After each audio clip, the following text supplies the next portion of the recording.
Dengan singkat saya katakan, tidak dengan kekuatan sendiri. Itu sebabnya pada waktu kita dibaptis, kita juga penuhlah dengan Roh Kudus. Kalau sudah dibaptis, tiap-tiap hari, tiap-tiap kebaktian, tiap-tiap berdoa seperti tadi, penuhlah dengan Roh Kudus. Haleluya. Sebab kita dengan kuat bukan dengan gagah kita melakukan semua perbuatan-perbuatan manusia lama itu kita matikan, lalu kemudian hidup dalam manusia baru hanya oleh Roh Kudus. Roma 8:13 berkata, dengan roh kamu mematikan semua manusia lama, lalu kemudian dengan roh kita hidup dalam hidup yang baru.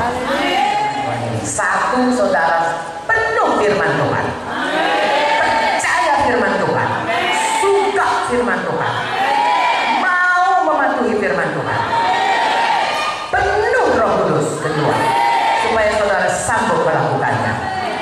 Lalu saudara lihat dan saya lihat, kita semua bisa berubah, mengenalkan manusia baru. Semakin hari semakin dibaharui sehingga semakin menjadi seperti Yesus.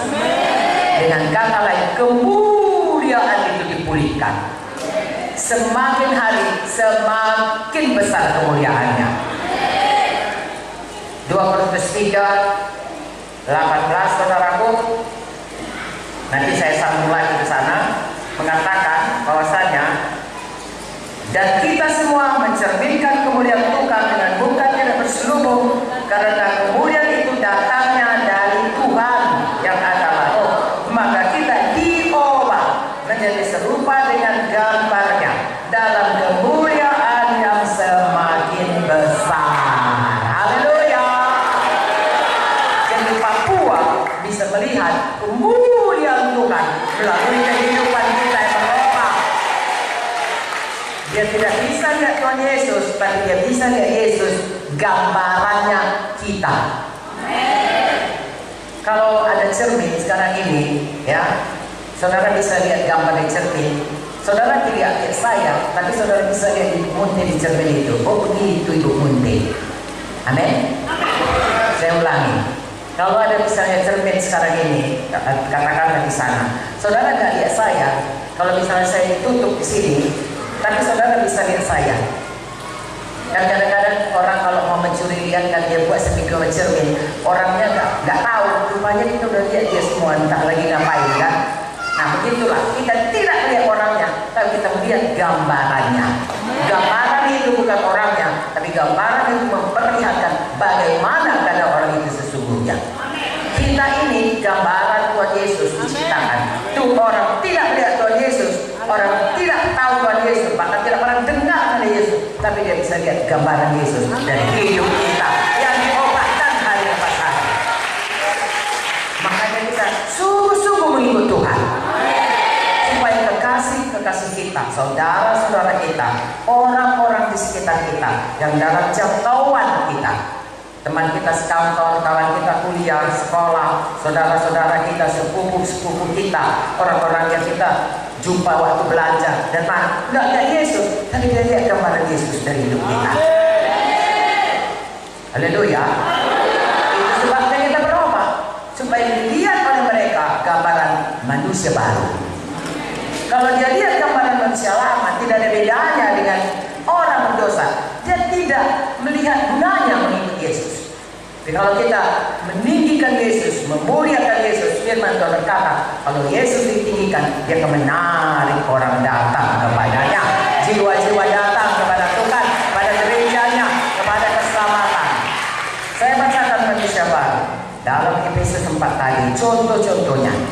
Kita semua tahu hukum 10, saudaraku. Hukum 10 itu mulai dari hukum 1 sampai hukum 4 mengenai Tuhan. Jangan ada padamu ilah lain, jangan menimpaku, jangan menyebut nama Tuhan sia-sia, jangan tidak hormati hari Sabat. Itu mengenai hubungan dengan Tuhan. Mulai hukum 5 sampai hukum 10, bagaimana kita mengasihi sama manusia. Hormati orang tuamu, jangan membunuh, jangan berzina, jangan mencuri, jangan berdusta, jangan ingini milik orang lain lagi, dan seterusnya. Saudaraku, hukum-hukum lainnya banyak di dalam hukum Taurat. Nah, itu semuanya kita tinggalkan. Di dalam Alkitab ini, firman Tuhan ini, kalau kita patuh kepada Tuhan, kita patuh kepada firman, ada singkatnya saudaraku, ada janji Tuhan. Misalnya oleh bilur-bilur Yesus kamu sudah, itu janji Tuhan. Untuk janji Tuhan supaya itu bisa jadi kepada kita, kemuliaan Tuhan jadi kepada kita, kita harus punya iman. Saudara mau diberkati? Punya iman untuk diberkati. Punya firman yang saudara bisa pegang. Yesus sudah menjadi miskin supaya oleh kemiskinannya kamu menjadi kaya. Berilah supaya kepadamu diberi. Berikan persepuluhanmu supaya tingkat-tingkat langit dibukakan, larang pelahap dijauhkan Tuhan. Itu janji. Ada juga perintah, hendaklah engkau mengasihi Tuhan Allahmu dengan segenap hati, segenap jiwa, segenap kuasa, segenap akal diri. Itu perintah. Kalau perintah harus dipatuhi. Saya tanya, sayang, kalau janji harus dipercayai, kalau perintah harus dipatuhi. Ya, harus lakukan begini, harus lakukan begitu, harus dipatuhi. Ada lagi larangan, jangan. Kalau sudah dikatakan Tuhan jangan, jangan dikerjakan.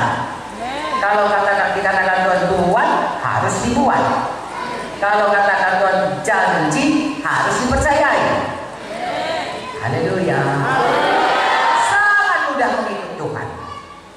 Firman Tuhan berkata, kalau kau mengasihi Tuhan, patuhilah semuanya firman Tuhan, dan firman-Nya itu tidak berat untuk dipatuhi.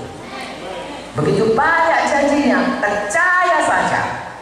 Lalu tidak ada yang mustahil bagi kita yang percaya.